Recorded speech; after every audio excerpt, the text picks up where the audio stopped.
People who want forgiveness usually look at your face first. My mother looked at my locks. I noticed it before I noticed how much older she looked, before I noticed the gray folder pressed flat against her coat, before I remembered that I had not heard her voice in 12 years. It was 8:17 on a Thursday night. I had just rinsed my mug and set my work laptop to sleep. My house was quiet, normal, controlled. Then she knocked once.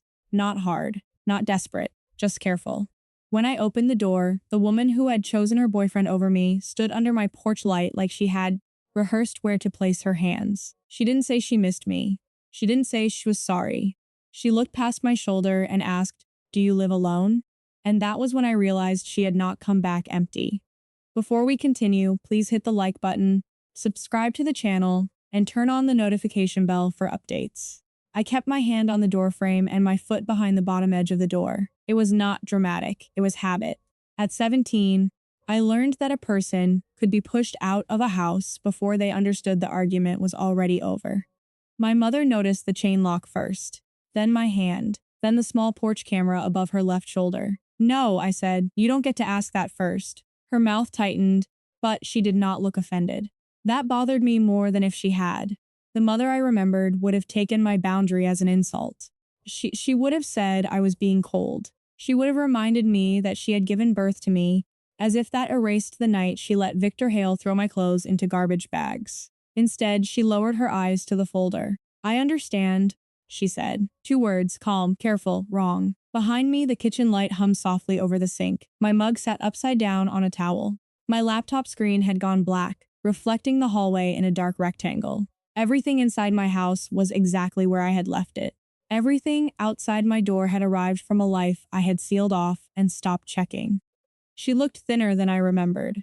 Her cheeks had narrowed. Her hair, once dark and pinned tight, was streaked with gray and tucked behind one ear. But her coat was buttoned wrong, one button missing its hole, and there was a faint red mark across her wrist, like she had carried something heavy for too long. I looked at the folder again. "What is that?" She held it closer to her chest, not protectively, nervously. "Something I should have brought a long time ago." That was almost an apology, but not quite. It had the shape of one without the weight.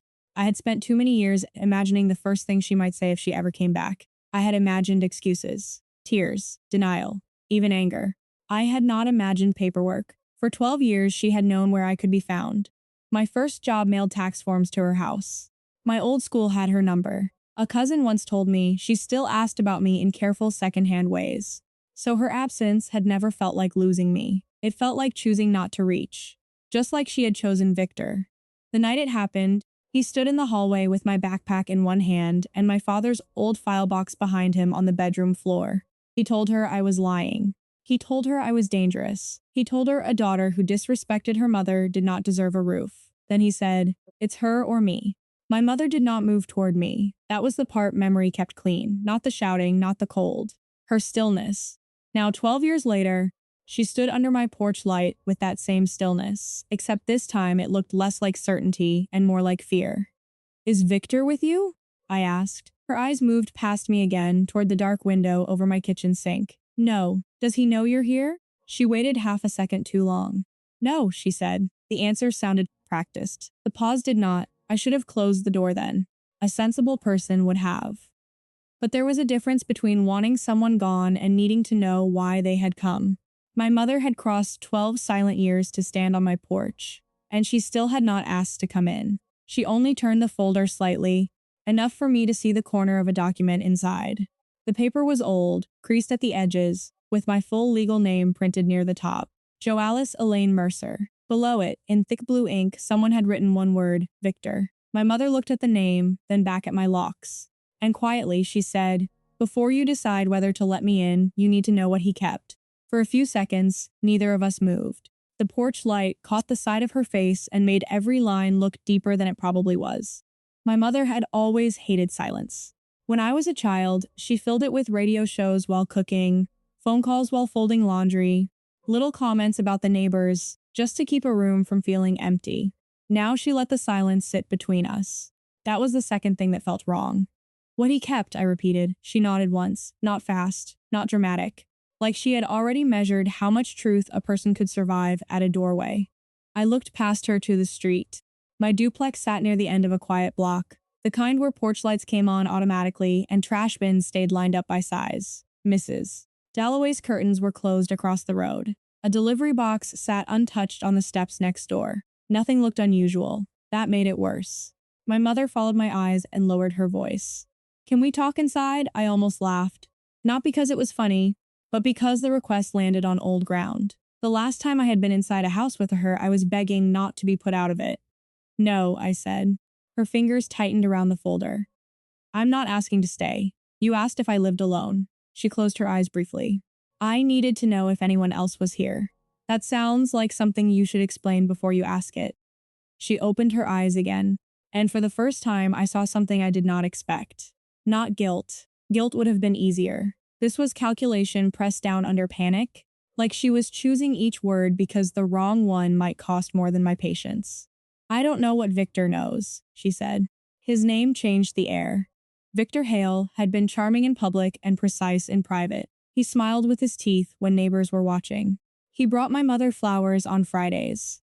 He fixed the loose cabinet hinge and told people he believed in old-fashioned discipline, as if cruelty sounded better when it came with a rule book. When I was 17, he decides I was a problem. At first, it was small. He asked why I needed a lock on my bedroom door. He asked why I was still awake when the hallway light was on.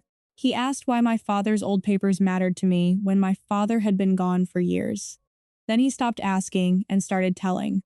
He told my mother I was stealing cash from his wallet. He told her I was listening outside their bedroom. He told her I had become manipulative since my father died. Each accusation was specific enough to sound believable and vague enough that I could never disprove it. By the time he gave her the choice, he had already made sure she thought I deserved to lose. Standing there, I could feel how carefully that old story had been built. I could also feel my mother trying to hand me a new one without saying why the first one had been allowed to stand. "What does he know?" I asked. She glanced over her shoulder before answering. "I found a box." I waited. "In his garage," she said. After he left, there were documents inside. Some were mine, some were yours. The word yours did not fit inside my doorway. I had spent 12 years owning very little from that house. A birth certificate I ordered myself. A social security card I replaced after losing the original in a laundromat. A few school photos saved by someone else's mother, because mine never sent them. "What kind of documents?" She slipped one paper halfway out of the folder. Not enough for me to take it, enough for me to see that it was not a letter. It was official. Dense print. A bank logo. My father's name in one line, mine in another. My throat tightened before I understood why. "My father didn't leave anything," I said. My mother's face changed then, only a little. Her chin moved down, her eyes stopped meeting mine. "That's what Victor told me." There it was again. Victor told me. The old phrase, the old door closing. I looked at her and felt the unfairness settle into a shape I recognized. Even now, after 12 years, she was still beginning with what he had said, as if my life had always been a response to his version. "You came here to tell me he lied?" I asked. "That's not news." "No," she said. The folder shook once in her hands. "I came because he took things from you, and I think he may be trying to take the rest." I watched her face when she said it. I listened for the part that sounded rehearsed. I looked for the request hiding behind the warning. Money, shelter, forgiveness, protection. Something had brought her here, and I did not believe it was only concern. Then she shifted the folder again, and I saw another page beneath the bank document. It was not a form, it was a photograph. The corner showed the front steps of an apartment building I had lived in when I was 19. I recognized the cracked concrete before I recognized the door. It was the building on Greenway Avenue, the first place that had let me sign a lease without a parent, a reference, or a real credit history. The hallway smelled like bleach in the mornings and cigarettes at night. The heat worked only when the landlord remembered people lived there. I had been 19. I had been proud of it anyway. My mother saw recognition cross my face. "You know this place," she said. I looked up at her. "Why do you have a picture of my old apartment?" "I don't," she said. "Victor did." The answer was simple, too simple. It moved the suspicion away from her for half a second, then brought it back sharper. Because she had carried that photo to my door and waited until now to show it to me. I held out my hand. This time, she gave it to me. The paper was slightly bent at one corner. Not new, not printed yesterday. The image had the dull grain of an old photograph taken from inside a car. My apartment steps were centered. A rusted handrail cut diagonally across the frame. Near the door, blurred but unmistakable, was me. Younger. Thinner. Wearing my work uniform under a denim jacket, keys in my hand, head turned like someone had called my name. No one had called my name that day. I remembered the jacket because it had one broken cuff. I remembered those steps because I used to pause there before going inside, counting how many hours I had left before my next shift. I did not remember being watched. When was this taken? I asked. My mother looked at the back of the photo as if the answer might rearrange itself into something easier. There's no date. I turned it over. There was a date. Written lightly in pencil, almost faded into the paper, October 14th. The year was clear enough. I was 19.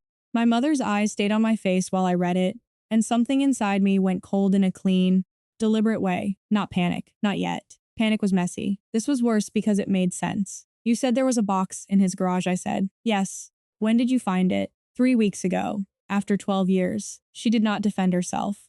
That was another inconsistency. My mother used to defend herself before she was accused. She used to explain, justify, correct the tone of a question.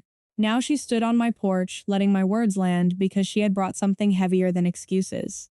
Why were you in his garage? I asked. He left some things behind when he moved out. When? She swallowed. 4 months ago. I looked at the photo again, then at the folder. You said after he left. You mean after you broke up? Yes. But you also said you don't know what he knows. I don't. Then how do you know he is still involved? Her eyes moved toward the street. There it was. The glance. Quick, controlled, and afraid of being noticed. Marlene, I said, using her name because Mom belonged to someone who had come before Victor. Look at me. She did. I saw him last week, she said. The sentence changed the weight of everything she had told me. Not because Victor was alive. Not because he existed somewhere beyond old memory. But because she had been trimming the truth since she arrived. You said he left 4 months ago. He did. You said you hadn't spoken to him. I haven't. But you saw him. At the courthouse. I waited.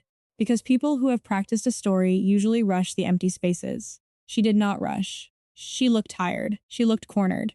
She looked like someone who had spent years mistaking silence for safety. What courthouse? I asked. County Civil Court. Why were you there? To get copies of old records. What records? She lifted the folder slightly, then lowered it again. Your father's settlement. My hand tightened around the photograph. My father had died when I was 13. A work accident. A fall from scaffolding that people described in careful voices around me. I remembered casseroles, insurance forms. My mother crying in the laundry room because she thought I was asleep. I remembered Victor arriving 2 years later with flowers and confidence and the kind of voice adults obeyed when they wanted someone else to be in charge. I did not remember a settlement. I had asked once, after turning 18, whether Dad had left anything for school. My mother said there had been debts. Victor said grief made people greedy. That was the end of the conversation. Now she opened the folder and pulled out a copy of a bank document. This time, she let me take it. The paper had been folded and unfolded too many times. Across the top was the name of a financial institution I vaguely recognized from downtown. Beneath that were account references, dates, signatures, and legal language I had to read twice. My father's name was listed as the original claimant. My name was listed as beneficiary. The transfer date was set for the month after my 18th birthday. I read the line again. Then once more, because the mind resists information that rearranges an entire life. This says I was supposed to receive it, I said. Yes. When I turned 18. Yes. I was homeless when I turned 18. Her face folded then, but only for a second. I did not let it soften me. The unfairness was no longer memory. It was printed, dated, initialed. It had numbers beside it. It had my father's name beside mine. It had the kind of evidence people believe because paper is allowed to speak without being called dramatic. Then I saw the witness line. Victor Hale.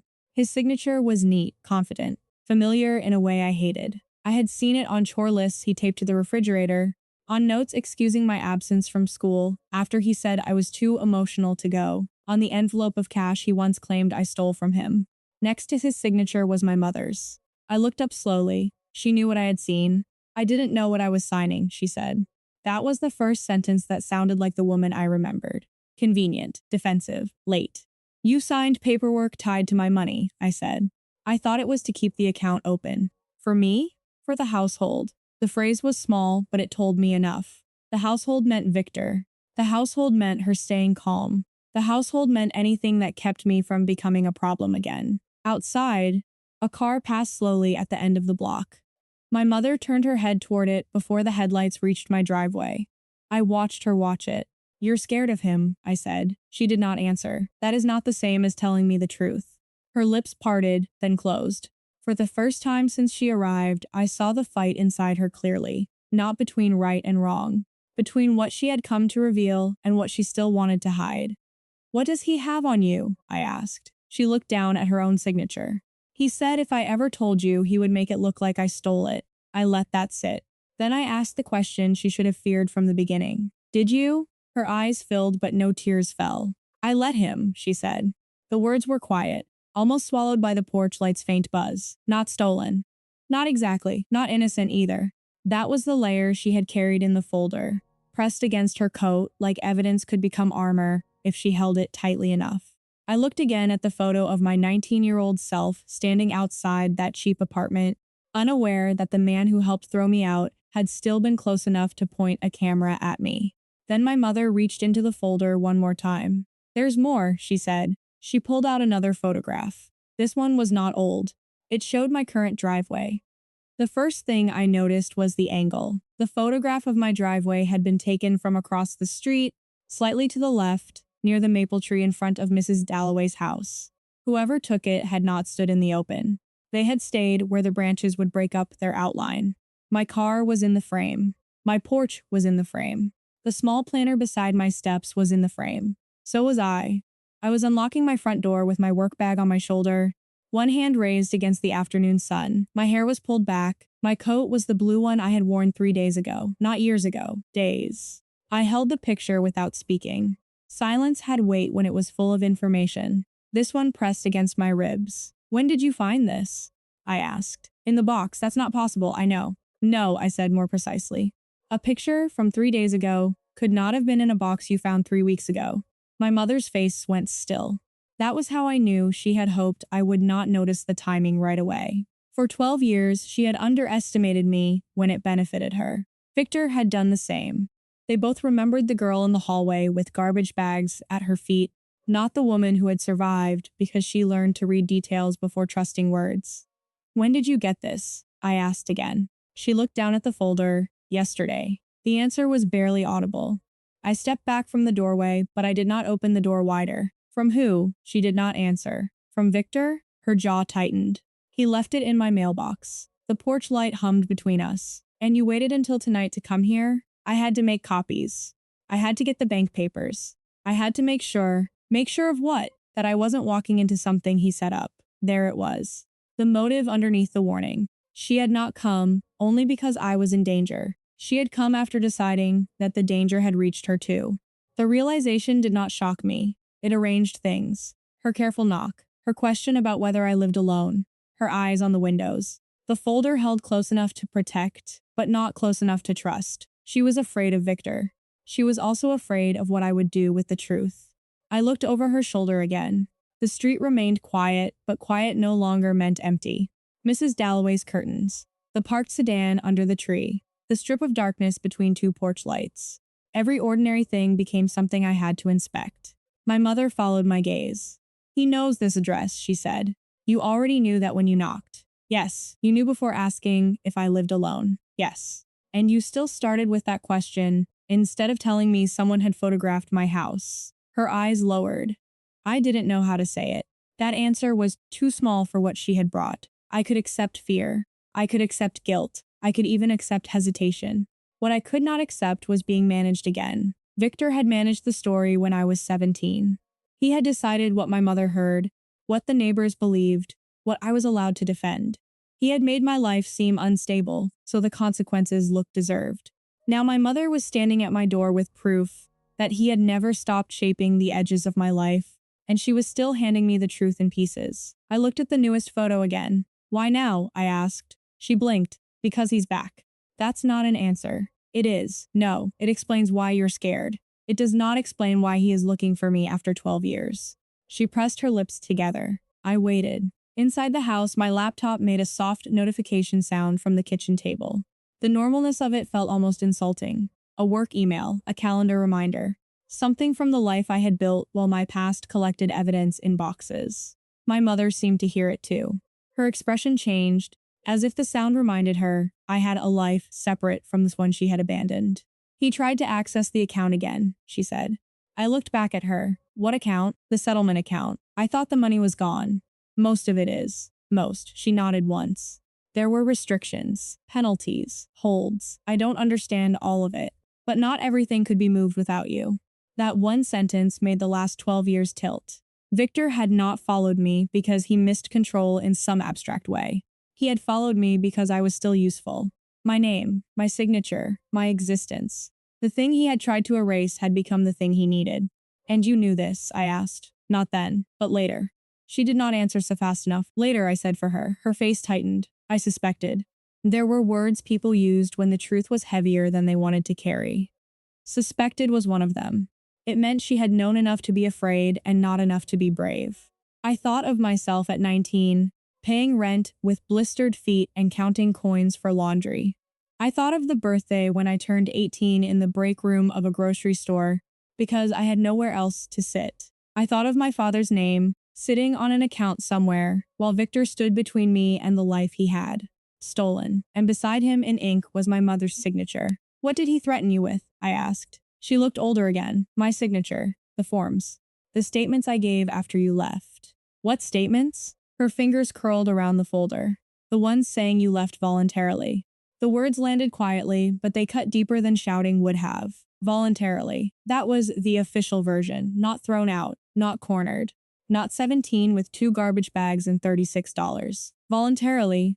I could see the machinery now. Victor did not only get me out of the house. He documented it afterward. He turned abandonment into choice. He turned theft into protection. He turned my silence into proof that I had no claim. My mother had helped him make the lie durable.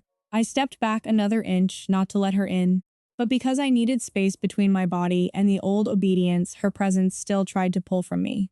You signed that too? Yes. Because he told you to? Yes. And because it protected you. She flinched. I had found the center of it. For years, I had imagined my mother as fooled, weak, manipulated. Those things were partly true, but they were not the whole truth.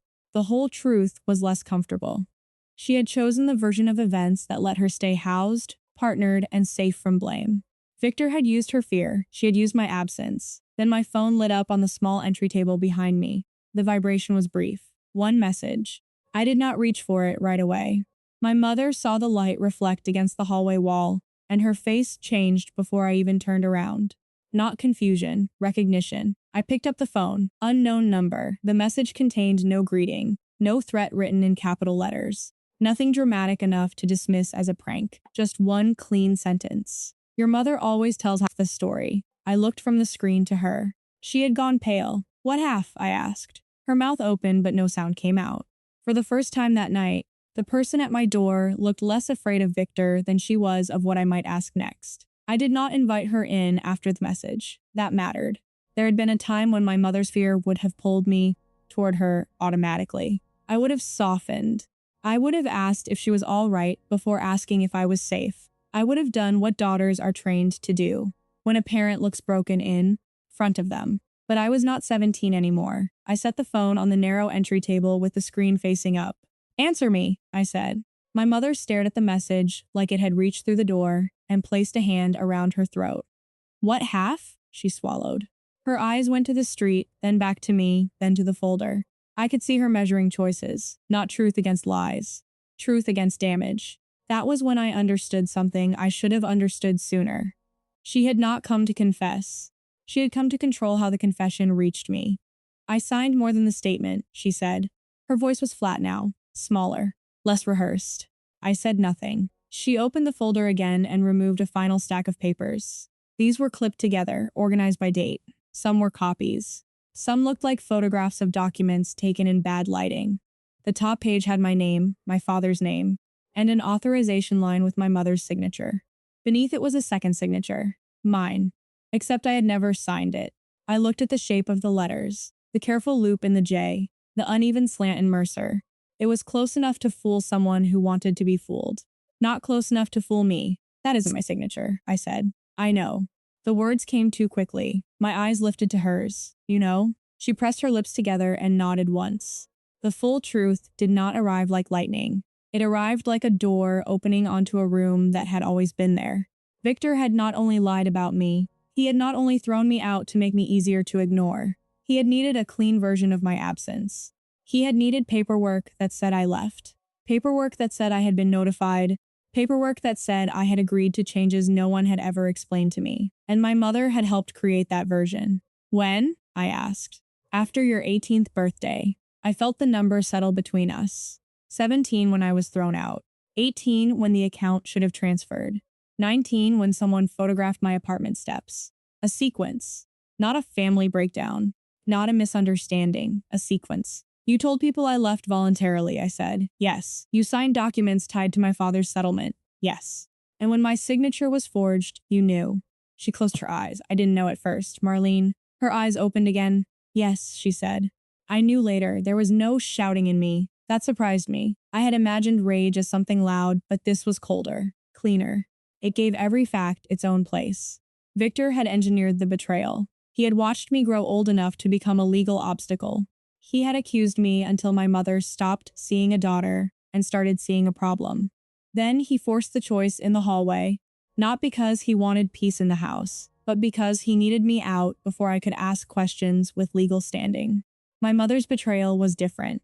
She had not built the trap, she had stood beside it and called it unfortunate.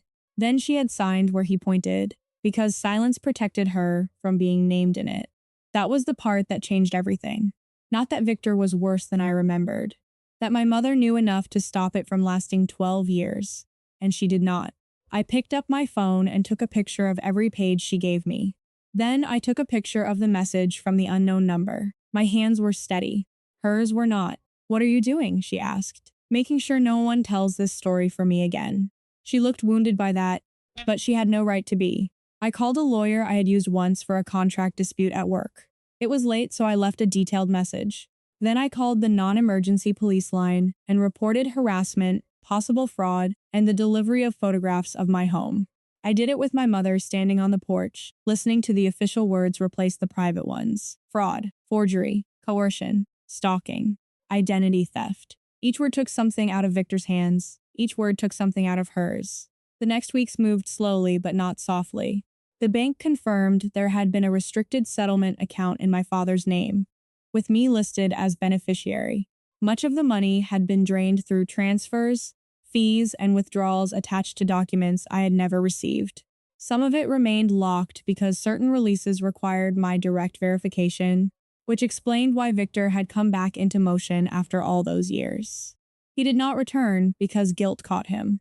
He returned because the theft was unfinished. My mother gave a sworn statement, not a perfect one, not a clean one. She admitted Victor had coached her after I left. She admitted she signed the voluntary departure statement.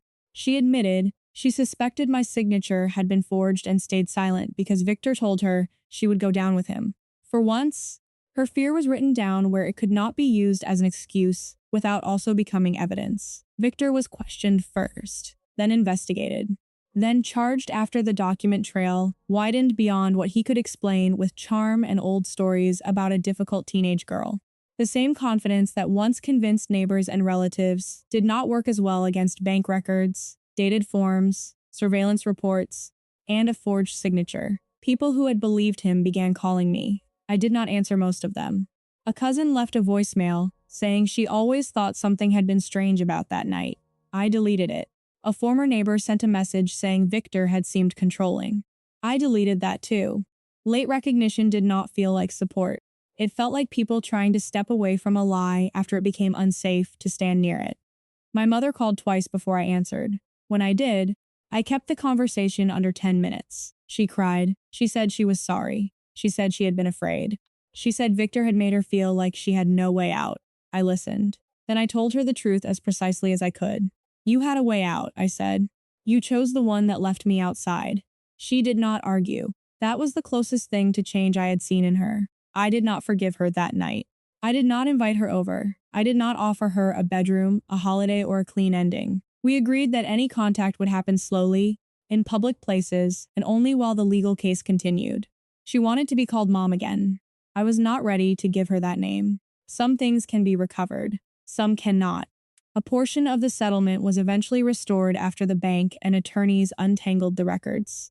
It was not everything my father had tried to leave me. It could not buy back the couch I slept on at 17, the birthdays I spent pretending not to care, or the years I believed my mother had simply chosen love over me. But it gave the truth weight. It proved I had not imagined the unfairness. I had not been dramatic. I had not been the unstable girl Victor described to make adults look away. I had been removed because I was inconvenient, then erased because I was valuable. Months after my mother first knocked, I replaced the porch light with one that stayed brighter after dark. I added another camera facing the street. I kept the gray folder in a locked drawer with my father's documents, not because I wanted to live inside the past, but because proof matters when people have spent years benefiting from your silence. The last time I saw my mother, we met outside the courthouse after another statement. She looked smaller in daylight, less like the woman who had chosen Victor, more like someone finally standing in the wreckage of that choice. She asked if she could hug me. I said no. She nodded and stepped back. That was the ending we had earned. Not warm, not cruel, just honest. When I went home that evening, I stood for a moment in my entryway, looking at the locks she had noticed before she looked at my face. For the first time, they did not feel like evidence of fear. They felt like evidence of ownership. 12 years earlier, my mother let her boyfriend throw me out. 12 years later, she came to my door with the truth. And the truth did not bring us back together. It gave me the one thing they had taken before the money, before the documents, before the lies. It gave me my life back under my own name.